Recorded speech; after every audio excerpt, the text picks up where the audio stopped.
right, guys, what's going on? Welcome in. So we're a couple hours away from the Jets-Commanders game. It's kicking off here in a little bit. But in the meantime, Rich Cimini released a pretty long, in-depth article regarding what the Jets' 2024 offseason plans could be. Now, within the article, he did say, and by the way, of course, it'll be listed down below in the description box if you want to check it out, but he did say that the Jets are going to be relying and leaning on Rodgers heavily throughout the process to bring in players. I agree with the notion that you should always involve the quarterback, especially if he's a franchise quarterback. It would be wise for the Bills to ask Josh Allen what his opinion is. What Patrick Mahomes, what Jalen Hurts, what these guys think of specific free agent options, right? I mean, if they think highly of them and they have a good idea on what they would bring to the team, then, I think it's just more data that the organization that the general manager should have when taking into consideration more free agents. But I don't necessarily think it's the right idea to say, okay, Pat Mahomes, who do you like? And we're going to bring them in, no matter what, no questions asked. So that's, you walk a fine line, and, you never want to be stuck, right, as a franchise. You always want to have outs, and I know it's difficult to have outs, but you want to have a short-term vision. What are we this year? And then you want to have a long-term vision. What are we going to be in 2, 3, 4, 5 years from now? And you always got to keep both visions in mind. And right now, it seems like the Jets don't have either. It seems like we're hopeful with one mission, which is short-term, and it's Rodgers stays healthy, but that's it. It doesn't really seem like Joe Douglas had a plan if he went down. It doesn't seem like he had a plan to bring in a veteran quarterback. It doesn't seem like he had a plan, it didn't seem like he had a plan to add help at wide receiver or help on the offensive line.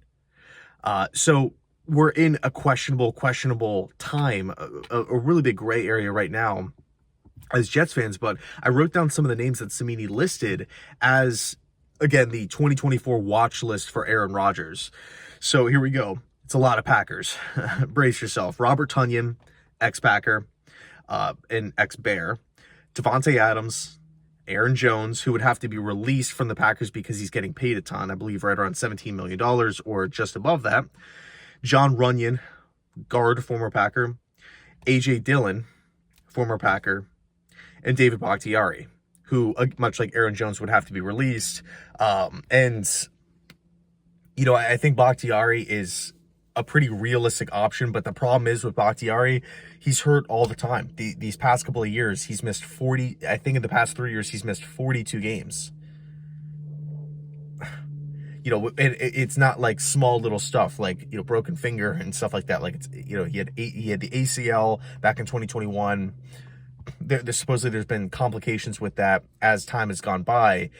So, and also too, let's just hypothetically say that the Jets add all of these players minus, one of the running backs, right? So let's say the Jets bring in A.J. Dillon and we don't bring in Aaron Jones, but we sign, or, we trade for Devontae Adams from the Raiders. We bring in Tonyan. We sign Bakhtiari after he gets released. I still don't necessarily believe that this roster is better than some of the top teams in the AFC. Like all of these, I just don't necessarily know if I'm like subscribing to that idea that all of a sudden if we get this group of ex-Packers, the entire list here, that we're all of a sudden, thrown up to the top of the AFC. I just don't necessarily believe that right now. I'm looking at some of these teams. They are freaking loaded in the AFC. And then keep in mind, the Jets spent so much money last year, so much money the year previous, the previous year, that we're sitting right now around like $15 to $16 million in cap space. So we're going to have to figure out ways to clear up money once the offseason hits. And with Joe Douglas constantly restructuring deals, having guys take less last year and push and essentially taking that money and distributing through future years, it's going to be difficult it's not as simple as just releasing players here and there. Okay, boom, now we're, going from 16 and now we got 60. It's not going to be that easy because of all the restructured contracts and all of the free agents that are going to be walking, right? Dalvin Cook is a free agent. So it's not like you're going to be clearing money there. Carl Lawson, I believe, is going to be a free agent. So it's going to be a strange time. It's going to be interesting to see what the Jets do for sure. So again, if we take this article as what the Jets are going to be doing, it is a little worrisome. Will the Jets be better? 100%. Yes, they will be definitely better. But I don't necessarily know if it fixes all of the problems. I do think it makes sense to get Packer players because of the familiarity with Rodgers, of course, but also, you're getting guys in the building that Hackett is familiar with, which, at face value makes a ton of sense, right? The Jets offense is god-awful. It's an embarrassment. It's a flat-out joke. So maybe if we get more players that fit Hackett's system and that have came in and have success, or that have had success with Hackett in the past, maybe they can recreate that with the Jets. The only problem is we tried that this offseason with Randall Cobb and Billy Turner and Alan Lazard and Tim Boyle. I don't even want to throw in there, but all of those players how many catches does Randall Cobb have in the season? How many yards does Alan Lazard have on the season? So yes, these players are good. Yes, these players will come to be upgrades. And I guess maybe you can make an argument because they're all of Rodgers guys that, that they might take pay cuts or they might take, less money. But that wasn't the case with Alan Lazard. He signed a 4-year contract for $44 million, averaging out to obviously $11 million a season. That's not a cheap contract. I remember Packers fans that loved Alan Lazard were like, yo, we love Alan, but that's a lot of money. So he obviously is not taking a discount here to come play for the Jets. And so far has not lived up to the 11 mil. Really, really below average performances so far. So it's interesting. My personal plan of attack, if I'm Joe Douglas, I'm building the offensive line. I think that the Jets would have so much more success this season if we had an offensive line. Despite Rodgers going down, despite not having any depth at wide receiver, despite Hackett's play calls and game plans, I think if we had a solid, above average offensive line, I'm not even talking top 10. If we had like the 14th or 13th ranked offensive line, I think we'd be in such a better position. We can't run the ball worth anything. I mean, Breece Hall is one of the best running backs in football, and his numbers indicate that he is not even average. He doesn't even have 700 rushing yards on the season. But if he was playing behind a solid offensive line, I feel like those numbers would be shot up. I mean, Breece Hall could literally rush for 100 yards today, 100 yards the next week, 100 yards the next week, have 3 great games, and still not even reach 1,000 yards. I mean, what does it tell you about the state of the offensive line? Dalvin Cook, a guy who's produced every single year since he was drafted, comes to the Jets, looks horrible. No production.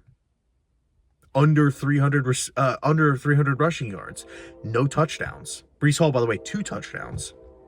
Michael Carter, cut. Izzy Abanikanda, 18 rushing yards coming into this Commanders game. Will he, have more today? Hopefully. You look at how many times Zach Wilson has been hit. The Jets quarterbacks have been hit.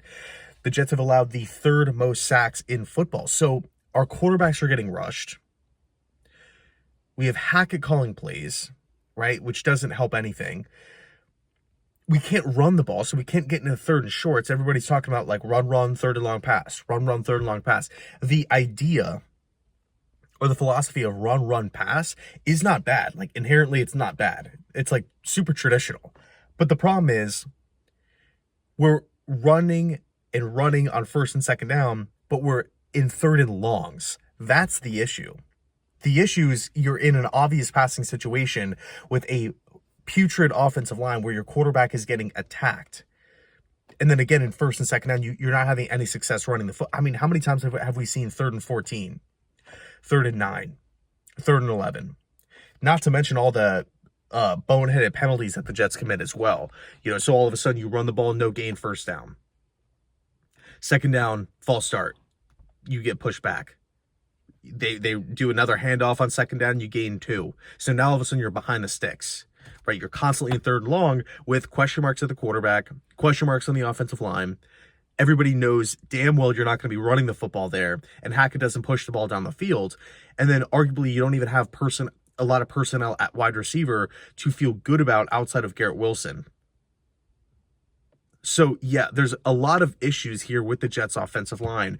But anyway, I figured I'd do this, quick little video going over some of these names here. I would love to hear your thoughts down below in the comment section. Really, really interested to see where you guys stand. And by the way, sorry about all the car videos and videos on the go lately. Kind of in between places right now, and I have a lot of family stuff going on as well back home. So anyway, let me know your thoughts. Thanks so much, and as always, go Jets.